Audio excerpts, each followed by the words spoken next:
Sebanyak 17-18 kapal besar berbendera Portugis beramai-ramai menyusuri Laut Jawa dan Gua menuju Semenanjung Malaya pada pertengahan tahun 1511. Tidak kurang dari 1.200 orang turut serta dalam rombongan armada perang tersebut di bawah komando Alfonso de Albuquerque.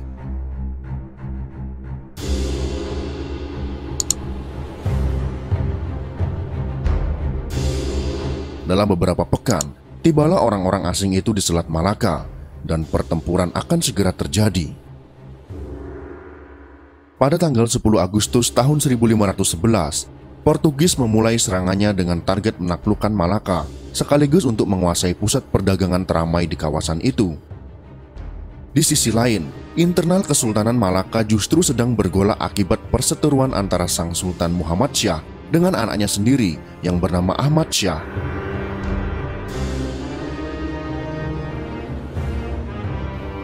Perangkat militer Malaka sejatinya tidak bisa dipandang enteng. Mereka telah dilengkapi dengan persenjataan canggih, termasuk beberapa unit meriam. Tapi rupanya Portugis memang lebih unggul, juga diuntungkan dengan polemik internal yang sedang melanda kubu lawan. Maka pada tanggal 24 Agustus tahun 1511, Portugis meraih kemenangan. Kesultanan Malaka yang sudah berdiri lebih dari 100 tahun menyerah dan akhirnya musnah.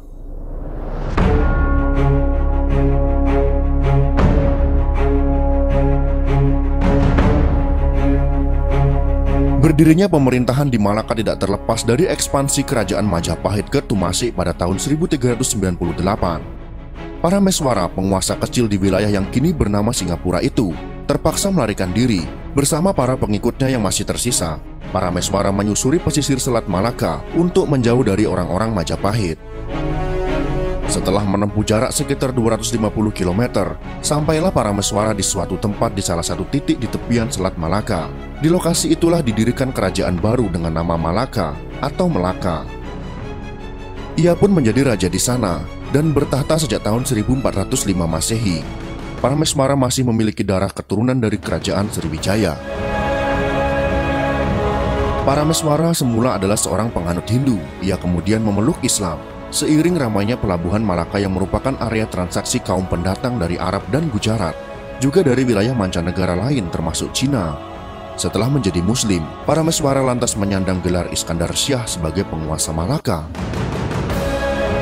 Kendati telah memeluk Islam, namun para Meswara alias Iskandar Syah tidak menerapkan syariat Islam secara penuh dalam menjalankan pemerintahan di Malaka.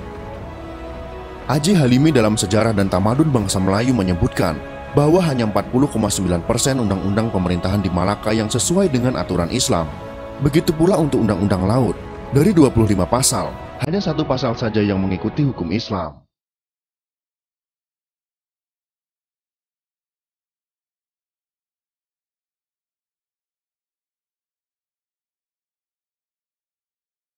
Ramainya pelabuhan atau bandar dagang di Malaka membuat tempat ini menjadi titik penting interaksi antar bangsa. Salah satu bangsa besar di dunia yang banyak berniaga di Malaka adalah orang-orang Cina. Dari situlah Malaka kemudian menjalin hubungan dan memiliki relasi yang cukup intim dengan Kekaisaran Cina di Tiongkok. Tidak lama setelah mendirikan pemerintahan di Malaka, yaitu pada tahun 1405, Prameswara atau Iskandar Syah mengirimkan utusan ke Tiongkok untuk memohon pengakuan dari pemimpin dinasti Ming saat itu, yaitu Kaisar Zudi. Sang kaisar pun memberikan pengakuan resmi dan dibalas dengan pengiriman upeti secara rutin oleh Malaka. Bahkan pada tahun yang sama, Iskandar Syah berlayar ke Cina untuk mengunjungi Kaisar Ming secara langsung. Pada tahun 1411, untuk kedua kalinya, ia pergi ke Tiongkok.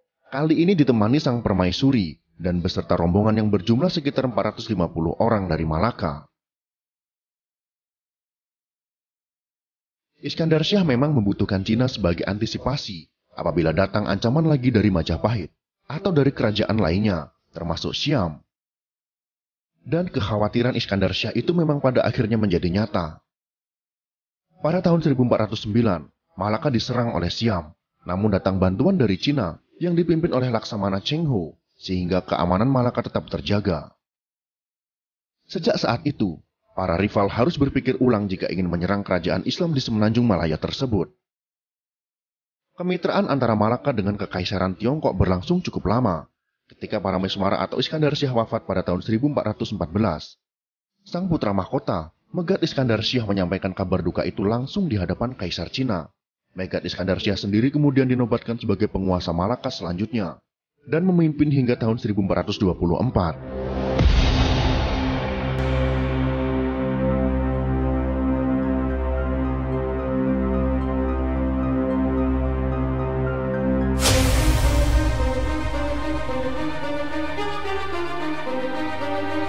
Kedatangan Portugis ke Malaka yang akhirnya berbuah keruntuhan kerajaan Islam itu sebenarnya merupakan imbas dari persaingan dengan Cina.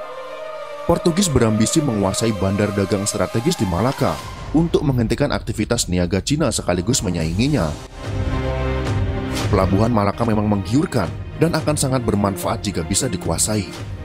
Berbagai komoditi berharga diperdagangkan di situ, seperti emas, timah, kapur, dan tentu saja rempah-rempah, terutama lada yang sangat laku di pasaran Eropa. Malaka pun muncul sebagai kekuatan utama dalam penguasaan jalur Selat Malaka, termasuk mengendalikan kedua pesisir yang mengapit selat itu.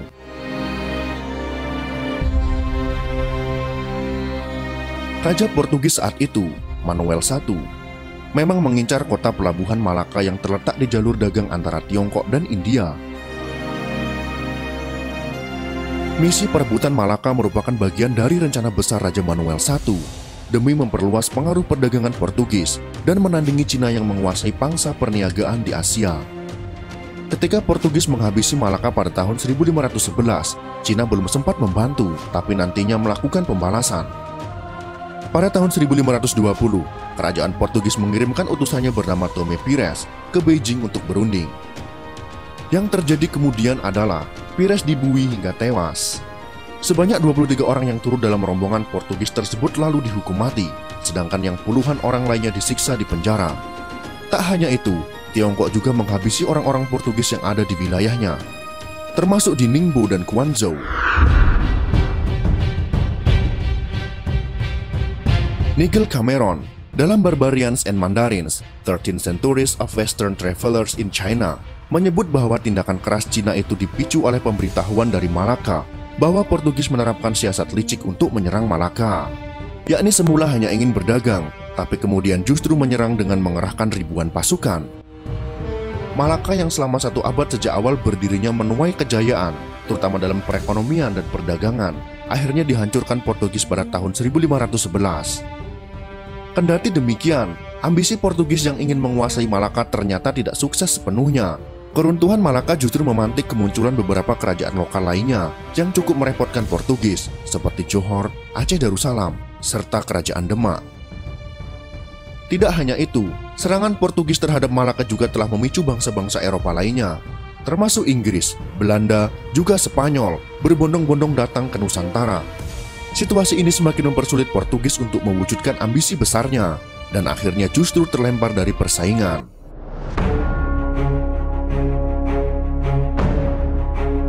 Itulah sekelumit sejarah keruntuhan Kesultanan Malaka yang kurang lebih seabad berjaya di Nusantara. Semoga video ini bisa memberikan sedikit pengetahuan sejarah kepada kalian semuanya.